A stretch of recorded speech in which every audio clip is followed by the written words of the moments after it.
Carlos, bienvenido, un placer tenerte.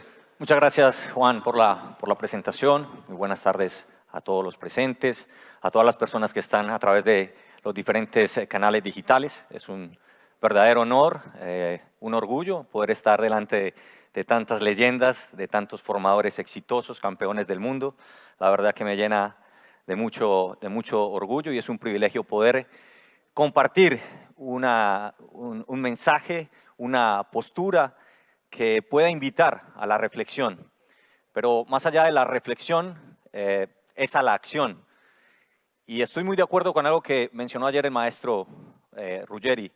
Esto tiene que ir hacia los formadores, porque son los que están cimentando la base del futuro de nuestros niños y niñas para que puedan exponer la calidad del fútbol suramericano, que creo que todos coincidimos que es el objetivo que todos tenemos al final de todos estos procesos formativos. Agradecerle a Neri y a todo el equipo de desarrollo por creer que la formación continua, que la educación es un agente transformador para mejorar los estándares de calidad del fútbol suramericano y sobre todo los formadores, que son los que necesitamos que realmente tengan la sensibilidad para aplicar los diferentes procesos de entrenamiento.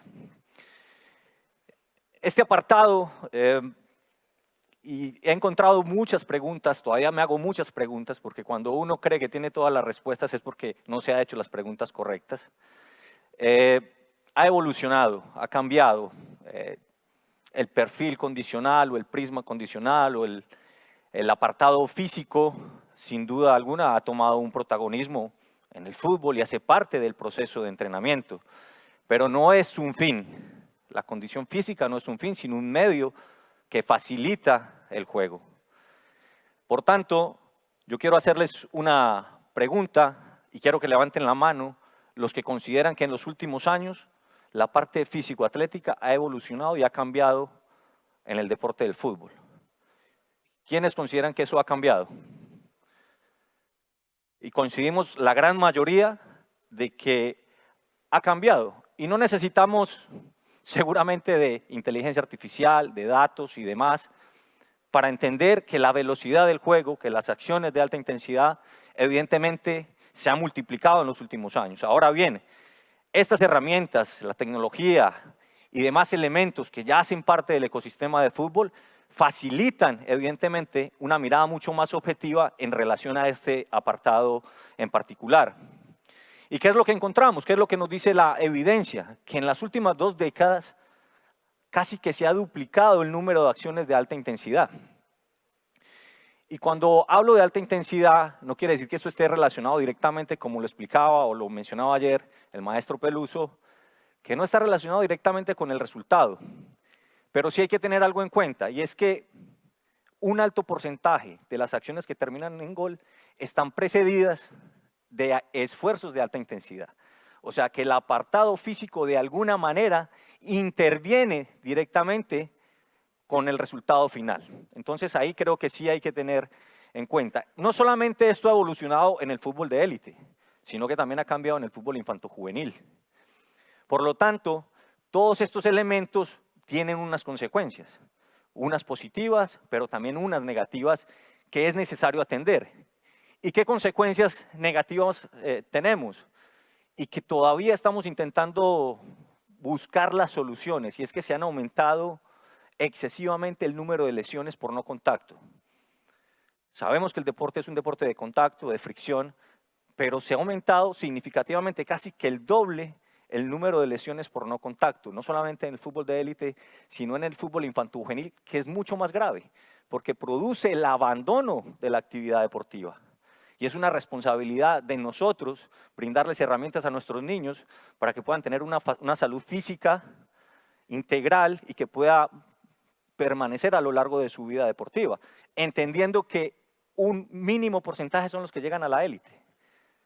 Pero ¿qué hacemos con esos otros niños? Entonces, ante este escenario, que es bastante delicado y a pesar de que la ciencia ha intentado ayudar, tenemos que tomar acciones. Por lo tanto, la pregunta ahora es, si ya identificamos que ha cambiado, que ha evolucionado, entonces debemos seguir entrenando igual. ¿O hay que hacer algo distinto hay que hacer algo diferente, buscar otras estrategias desde el punto de vista del entrenamiento para intentar combatir esto. Y entonces nos tenemos que remontar a la base, volver a la base de la pirámide, darle herramientas desde este escenario. Y cuando ayer Felipe Luis mencionaba que era un madurador tardío, ese niño de 13 años podría ser Felipe Luis. Y que ante este escenario hay ventajas y desventajas competitivas no atribuidas al talento y a la resolución del juego, sino a una condición madurativa. Pero el tema es que el niño, a pesar de esas desventajas, con sus propios recursos busca darle solución a esas desventajas desde el punto de vista de los atributos físicos. El juego en sí, el niño busca las soluciones. Pero ¿qué tal si también le brindamos otro tipo de herramienta metodológica y estratégica para que esa resolución se dé con más continuidad, que se dé con más facilidad y sobre todo que el porcentaje de éxito sea mayor? Y eso evidentemente tiene unas consecuencias desde el punto de vista de la autoconfianza, etcétera, etcétera. Entonces hay un concepto que aunque no es nuevo, que ya se viene aplicando desde hace muchos años a través de muchos investigadores.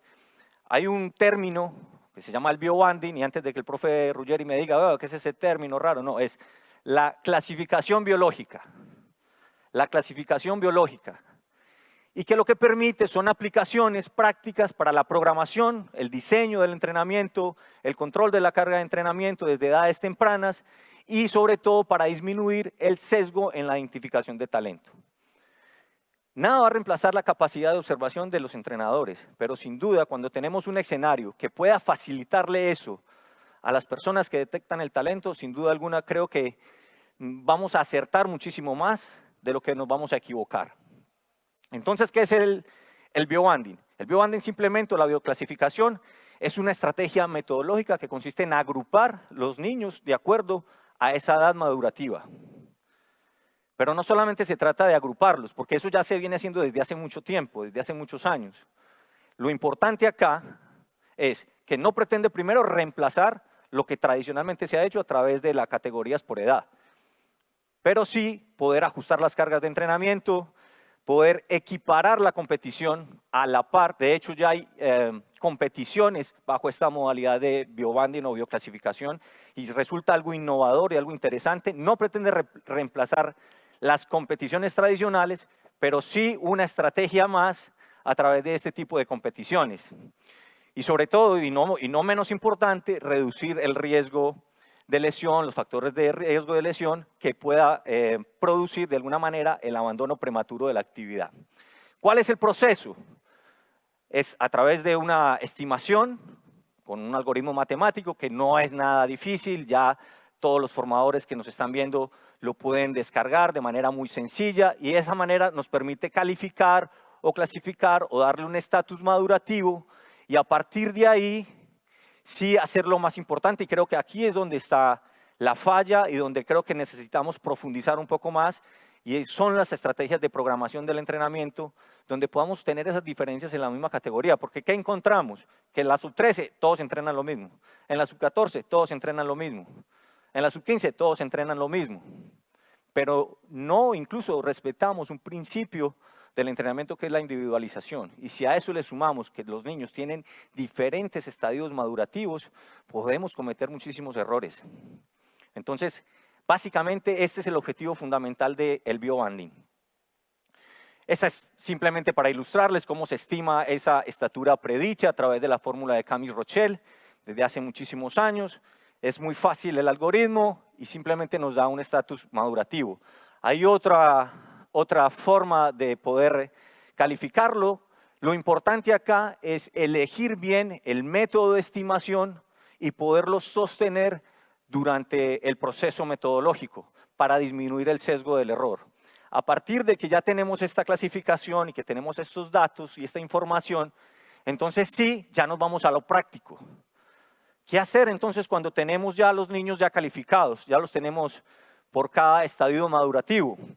Pues bien, en la edad prepuberal es importante continuar con el desarrollo multilateral. Estamos en una era altamente digital, donde los niños tienen una menor experiencia motriz, tienen una menor exposición a las acciones motoras.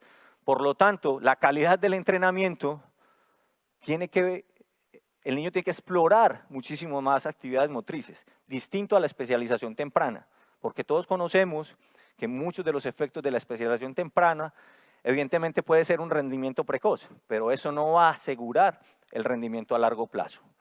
¿Qué hacemos en este momento? Contenidos, mejorar la coordinación intermuscular e intramuscular, mejorar los patrones de movimiento, velocidad de adaptación neural, la fuerza reactiva y en el espectro de la curva fuerza-velocidad, más hacia el lado derecho, es decir, más con cargas ligeras. Acá las cargas adaptativas, es decir, hay que empezar a romper un mito y un paradigma de que los niños no se entrenan a la fuerza. Y muchos seguramente, no, es que en los niños no se puede entrenar la fuerza. Claro que sí se puede entrenar la fuerza. Y aquí ya vemos algunos ejemplos de niños entrenando fuerza, pero con cargas más ajustadas y entendiendo cuál es ese estadio madurativo. Pero ya está entrenando algunos patrones de movimiento que va a realizar posteriormente. Entonces, romper ese paradigma, romper ese mito de que en los niños no se puede entrenar la fuerza. El juego en sí ya genera adaptaciones desde el punto de vista morfofisiológico. Ya es un entrenamiento de fuerza el juego en sí mismo. Pero si entendemos de que los niños están menos expuestos al movimiento, menos expuestos a experiencias motrices, entonces debemos de complementarlo. Debemos de hacer ajustes que permitan que ese niño tenga esas experiencias motrices. Ejemplos, ahí tenemos algunos ejemplos de niños trabajando básicamente distintos patrones de movimiento, patrones de desaceleración, patrones pliométricos, fuerza, lanzamientos, rotacionales, y entender que esto es para aplicarlo al juego, para facilitar las acciones de juego. La capacidad de aceleración. ¿Qué evitar en esta etapa? Las cargas y los volúmenes muy altos y excesivos, porque todavía hay un desarrollo inmaduro de las placas epifisiarias. Por lo tanto, hay que tener cuidado con los ajustes de volumen. ¿Qué hacer entonces en el momento crítico, cuando el niño está en el periodo de pubertad? Y lo digo el periodo crítico porque es acá donde hay que tener muchísimo más cuidado, porque hay una mayor exposición a los factores de riesgo lesional. Entonces acá hay que tener en cuenta que se presentan muchísimas más lesiones, patologías, lo que ustedes conocen como la torpeza del adolescente. Entonces es el niño más descoordinado y capaz que si el entrenador, el formador, no entiende que está pasando por ese momento, es el niño que yo empiezo a desechar. Es el niño que yo digo, no, este niño no está coordinado, no se mueve bien, y empiezo a desechar un posible talento. Si no entiendo que el niño está pasando por este estadio. ¿Qué hacemos entonces en este periodo? Vemos acá niños entrenando la capacidad del stiffness, se disminuye mucho la rigidez articular, la relación músculo-tendón, por lo tanto algunas estrategias de entrenamiento relacionadas a las tareas isométricas, a la tensión muscular, a la capacidad de absorción de cargas. Medirlo, incluso con los niños, utilizar herramientas tecnológicas que nos permitan medir esa evolución. ¿Qué nos genera esto en los niños cuando los estamos midiendo y compartimos con ellos esa información? Genera competitividad primero, pero genera adherencia a los programas de entrenamiento. Y eso es lo que también nosotros pretendemos, que se vaya creando una cultura de rendimiento, una cultura de entrenamiento. Por lo tanto, utilizar herramientas tecnológicas en niños y adolescentes también es supremamente válido. No solamente válido, es lo que debemos hacer. Algunos ejemplos de niños y niñas trabajando distintos patrones de movimiento. Acá evidentemente hay que evitar el exceso de carga, acá desarrollamos mucho más la capacidad técnica, acá empezamos a introducir ejercicios, por ejemplo, derivados de los levantamientos olímpicos. Yo me he encontrado con el escenario, y seguramente muchos se encuentran con el escenario de que en fútbol profesional muchos de los deportistas nunca han tenido esa experiencia de entrenar bajo procesos de entrenamiento con ejercicios derivados de levantamientos olímpicos, o no son capaces de hacer una sentadilla profunda, o no ser capaces de hacer un peso muerto. Por lo tanto, acá es el momento para educarlo y prepararlo para lo que sigue. Ahí vemos algunos ejemplos. en los elementos técnicos, cómo empiezan a construir un patrón motor, en este caso un patrón motor para levantamientos olímpicos, ir de manera progresiva. Acá no hay que acentuar la carga, en este periodo no hay que acentuar la carga ni el volumen, es más desde el punto de vista técnico, pero si cogemos a todos los niños bajo el mismo criterio, a lo mejor vamos a empezar a cometer errores, sobre todo en los ajustes de la carga de entrenamiento. Entonces los niños van a tener un factor de riesgo lesional muchísimo más alto. Pasada esa etapa, ahora sí, es el momento de introducir una mayor carga. Aquí los valores hormonales, sobre todo la hormona del crecimiento, la testosterona, están casi que en valores de edad adulta, por lo tanto es un momento para maximizar y potenciar el rendimiento. Acá ya sí se emplea la fuerza máxima en el espectro de la fuerza-velocidad del lado izquierdo, cargas moderadas y altas. Hay que dejar el miedo y el temor de exponer al atleta o al futbolista a entrenamientos de verdad. Yo particularmente, y cuando comparto con muchos compañeros, hay cierto temor ya de entrenar al futbolista. Hay mucho temor, por temor a lastimarlo, por la cantidad excesiva de competición, pero hay que romper ese mito y ese paradigma y hay que entrenar de verdad, exponer al atleta a entrenamiento real. Y el entrenamiento real requiere de esfuerzo, requiere de cargar, requiere de muchos elementos de verdad. Pero tenemos mucho temor de entrenar en serio al deportista. Acá ya ejemplos de muchas de las actividades que podemos ir integrando en este periodo.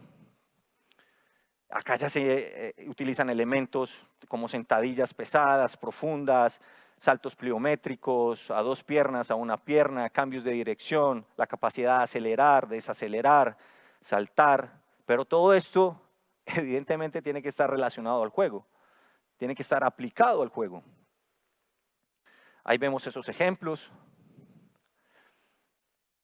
Y no quería dejar de mencionar algo que están haciendo muy bien desde el punto de vista del modelo metodológico acá en el Cardiff, desde la APF, donde están utilizando una herramienta metodológica para afinar algunos elementos como la capacidad de aceleración, la capacidad de los cambios de dirección. Tienen un apartado del proceso de entrenamiento donde incluyen estas herramientas de manera analítica, porque también caímos en un momento de que todo tiene que ser a través del juego y que no podemos incluir esas tareas analíticas. Recordar que estamos formando, incluso en el fútbol profesional.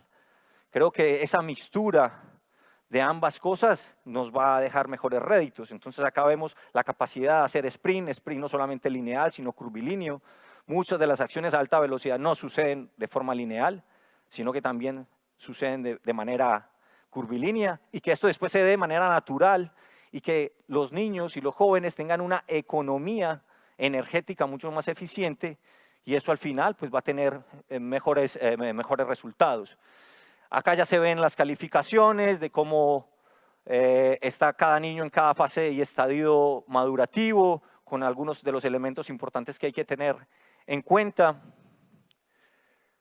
Y algo muy importante, y es que sobre todo en el patrón de frenado, muchas de las lesiones que se presentan en el fútbol infanto-juvenil, incluso en el fútbol profesional, no suceden en el momento de acelerar, suceden en el momento de frenar y de aterrizar. Por lo tanto, el entrenamiento excéntrico, la capacidad de tener un control motor adecuado, permite obviamente minimizar el riesgo lesional, sino que también permite en las acciones de juego poder utilizar mejor las capacidades de engaño. Entonces, importante, antes de enseñar a saltar muy alto al joven, es importante enseñarlo a aterrizar. Calificación de las distintas destrezas motrices a través de los diferentes estadios madurativos, cómo es el momento y la progresión. Y como conclusiones importantes para llevarnos a casa, como ese mensaje desde el punto de vista práctico, la edad cronológica es un criterio insuficiente, pero no pretende reemplazar lo que tradicionalmente se hace por categorización de edad. La maduración biológica explica en gran parte el rendimiento físico. Mucho del talento físico en jóvenes en realidad es un efecto madurativo y no de una capacidad entrenada. El biobanding de alguna manera puede reducir el sesgo de identificación del talento. Cuando hacemos y equiparamos a los niños bajo este criterio metodológico, a lo mejor las acciones van a repetirse con mayor facilidad. Y esto me pareció bastante interesante de un estudio que se hizo en la Universidad de Bath, donde le preguntaron a los niños, que son los verdaderos protagonistas, ¿qué encontraron? ¿Cuál fue su percepción a través del entrenamiento y la competición bajo esta modalidad de bioclasificación? Y hubo algo que me llamó poderosamente la atención, y es que uno dijo que en un partido normal quizás solo pueda hacer magia 1 o 2 veces, porque evidentemente los atributos físicos se imponían a esa capacidad de talento, pero que cuando competía bajo esta modalidad ya no aparecía 1 o 2, aparecía con mayor frecuencia y con mayor éxito. Entonces me pareció bastante interesante y bastante importante, y esa es la invitación a seguir explorando, a seguir estudiando bajo esta herramienta metodológica, que es una más, que hace parte del puzzle, que hace parte de las muchas otras herramientas que están durante el proceso de entrenamiento. Permite la dosificación de la carga de entrenamiento, utilizar herramientas tecnológicas, permite periodizar de una manera mucho más acertada, contribuye al control de riesgo lesional, evitar el abandono prematuro. Eso es muy importante, contribuir con políticas de salud pública, sobre todo a largo plazo. El impacto positivo en las variables psicológicas, lo has mencionado muchísimo, aumenta la autoestima, disminuye el abandono deportivo y mejora la percepción de la competencia. No reemplaza el modelo tradicional, lo complementa. Mejora la planificación a largo plazo.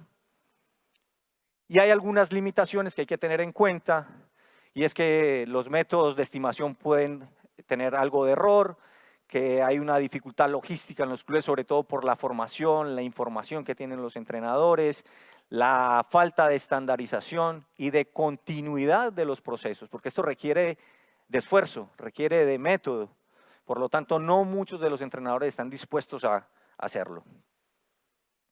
Para finalizar, el mensaje que yo le quiero dar a muchos de los formadores es que hagan lo básico bien.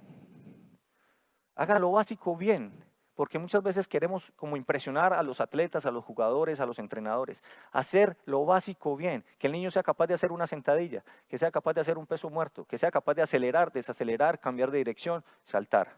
Hacer lo básico bien y de esa manera fortalecer una cultura.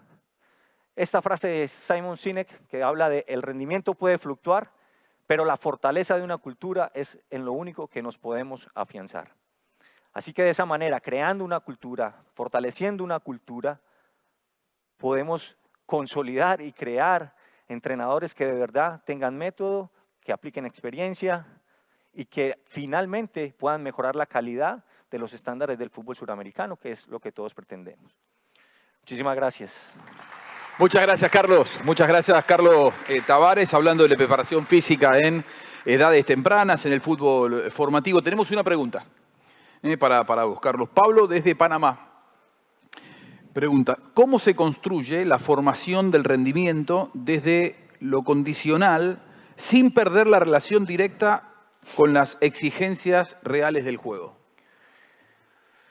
Es que van de la mano. Hay que entender primero qué es la competición y qué pasa en la competición. Una vez entendemos esas demandas de competición, podemos desde la base construir atletas mucho más resilientes, niños más robustos desde el punto de vista condicional. Pero esto siempre va de la mano del juego. Por eso, cuando inicié la charla, dije que la parte condicional no es el fin, claro, sino un medio que facilita las acciones de juego. Por lo tanto, hay que crear esa cultura de rendimiento a través de una construcción desde la base para poder tener atletas a futuro y a largo plazo, evidentemente con un mayor rendimiento. Muy bien. Carlos, muchas gracias. Muchas gracias por esta charla. Gracias, fuerte aplauso gracias. Entonces para Carlos Tavares, un especialista que ha dejado su conocimiento, nos ha dejado seguramente una charla que además queda colgada, como siempre digo, en nuestro canal de YouTube.